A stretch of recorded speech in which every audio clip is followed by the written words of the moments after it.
បងទាំងអស់គ្នាថ្ងៃនេះក្រុមការងារខ្ញុំបានមកដល់កន្លែងបងឬក៏ពូគាត់ជាអ្នកធ្វើទូកធ្វើទាំងទូកងើធ្វើទាំងទូកនេសាទទេបងប្អូនហើយទូកងើទៀតសោតបងប្អូនច្បាស់ជាស្គាល់ហើយណាក៏និយមពីទូកងើហ្វេនទូកងើហើយប៉ុន្តែគាត់ថា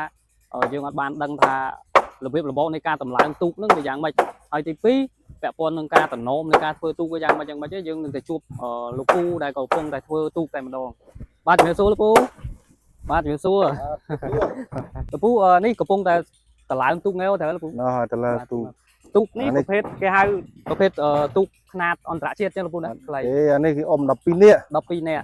អន្តរជាតិវាវែងយ៉ាងនេះបាទក្នុងទូកហ្នឹងនឹងការតម្លើងពីដំបូងមកហ្នឹងយើងប្រើរយៈពេលប្រហែលថ្ងៃដែរទៅហើយមួយទូកប្រភេទនេះពូប៉ុណ្ណេះណានេះមកបាន4ថ្ងៃបានអានោះមួយនឹងអានេះចាប់តម្លើងមួយទៀតលឿនដែរអញ្ចឹងយើងថាក្នុងមួយអាទិត្យអីចឹងចុះរួចរាល់អាទិត្យបាន2ដែរប៉ុន្តែអាហ្នឹងយើងប្រើសកម្មភាពយើងធ្វើជាប់លោកពូណាហើយជាប់នេះកន្លែងលោកពូធ្វើនេះគឺធ្វើសម្រាប់បញ្ចេញទៅតាមដែលភ្ញៀវគាត់កំងចឹងលោកពូណាគេកំងយើងធ្វើទៅបាទជួនកាលគេកំងអា22ដល់ជួនកាលគេកំងអា12ប៉ុណ្ណាគេកំងអា8បាទពូតាមគេប្រភេទដែលគេយកមកធ្វើទូងជាច្រើនគេយកឈើប្រភេទឈើអីគេដែរលោកពូធ្វើកគីដែរឈើកគីបាទជាឈើកគីហើយអានេះមិនគេមិនសាច់មៀតទេលោកពូណានេះសាច់អត់ទេបងនោះមិនសាច់មៀតណាបាទនេះគេអ្នកមានលុយតិចគេទិញអានេះធូរថ្លៃអានោះគេយកទៅតាមវត្តតាមអីចឹងទៅជួនកាលគឺពួកក្រុមយុវជនក្រុមអីនោះគេទិញខាងនោះតែលោកពូសុំសួរបានអត់ថាជាទូទៅបងប្អូនយើងគាត់ស្គាល់ថាទូកងើប៉ុន្តែរាល់ការតម្លើងហ្នឹងតើដូចចាស់បុរាណគាត់តែងតែមានគាត់តែងនិយមថារាល់ការតម្លើងទូកគេមានតំណមយ៉ាងម៉េចទេដែរលោកពូឬក៏យើងយ៉ាងម៉េចដែរបើចាស់ពីដើមគេមានពេលតម្លើងគេមានក្បាលជ្រូកមានដល់ពេលនេះទៅខ្ញុំក្រោយមកស្រាញ់ពេលគេមកយកចាញ់ទៅគឺគេមកសែនព្រានចាញ់ទៅបាទអីមិនស្រាញ់ម្ចាស់គេបើខ្ញុំតម្លើងសថ្ងៃមិនដែលបាននេះផងបាទអញ្ចឹងយើងអត់មានតំណមថាពេលតែពងតម្លើងអត់មានឲ្យមនុស្សឬក៏អីអ្នកផ្សេងចូលញ៉ៃញ៉ៃអីអត់ទេក៏មិនទេអត់អីទេណាមកទៅប៉ាដើមើលខ្លាច់មុតដៃគូលតាមអ្វីដែលតំណមគឺមើលខ្លាច់ដើមើលខ្លួនឯងកាលដើមើលខ្លួនឯងខ្លាច់មុតដៃគូលឆ្ងាងតាមក្លាស់នោះជាប្រភេទទូកអីគេដែរលោកពូនេះទូកគ្នាអូអានោះទូក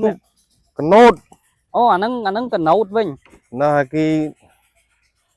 កណូតគេធ្វើយកទៅខាងបាត់ដំបងអានេះយកទៅដឹកភ្ញៀវទេសចរនៅដងស្ទឹងសង្កែនេះហ្នឹងហើយបងប្អូនអានេះទូកគឺលោកពូតម្លើងហើយមានភ្ញៀវគាត់កំងយកទៅខាងបាត់ដំបងសម្រាប់ដឹកភ្ញៀវទេសចរនៅក្នុងស្ទឹងសង្កែ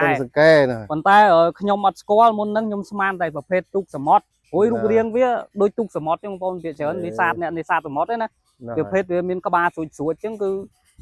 គេក្បាលស្រួយមានតែប្រភេទជាកាត់តលោកត្រូវលោកពូ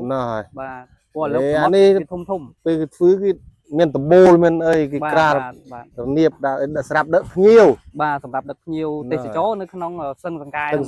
ណាបាទចុះពូទូកនេះមួយយើងប្រើពេលតម្លើងរយៈពេលប្រហែលដែរឃើញធំបែបនេះអានេះយូរពូណាហើយមួយបើគិតដល់20 30មួយខែអីចឹងទៅខែណាបាទអាហ្នឹងធ្វើជាប់ធ្វើជាប់តែប្រភេទទូកនេះគេកគីដូចគ្នាកគីសិតតែកគីទាំងអស់បើក្រៅវាគីយកទៅប្រើនឹងទឹកអត់ស៊ូវាអត់ធន់នឹងទឹកនេះបងប្អូនឃើញ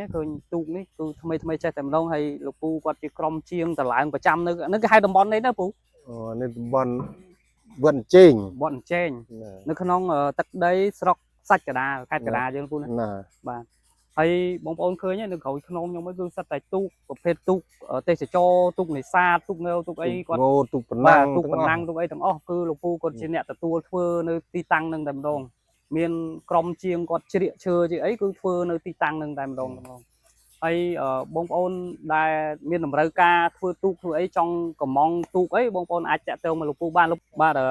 លោកពូមានអីជាអាចសុំសំណូមពរឬក៏ផ្ដាំទៅបងប្អូនយើងអ្នកលេងត្រូវការទូកអីយ៉ាងម៉េចទេលោកពូអាចមានប្រសាសន៍trong បើ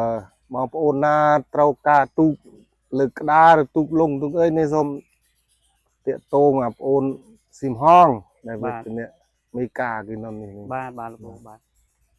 ហើយបើថាចង់បានអានេះទៅទេសចរតាក់ទងដល់អូនហងដែរហ្នឹងបាទណា và trong càng cái nhóm nâng miền đây trùng sắp là lẹ đầm mày bông ôn tẹt tông mà lục bu ban hay chỉ trong cái đó ở bờ sân miền cũng không có ấy xong một khăn tay phải tố xong một cuốn xong của lục lìa